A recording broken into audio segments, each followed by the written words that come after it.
How to fix Meta AI not showing on WhatsApp. Find the WhatsApp icon on your home screen or in your app drawer. Press and hold the WhatsApp icon until a menu pops up.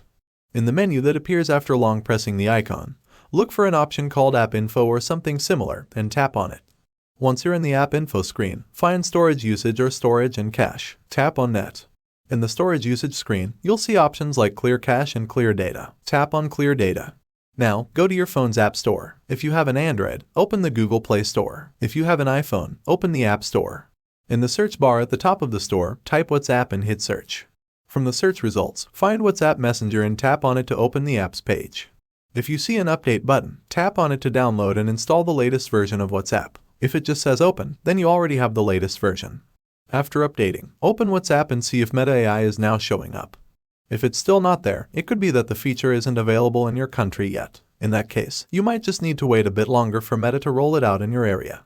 Thanks for watching. If you found this video helpful, please give it a thumbs up and don't forget to subscribe to our channel for more tech tips. See you next time.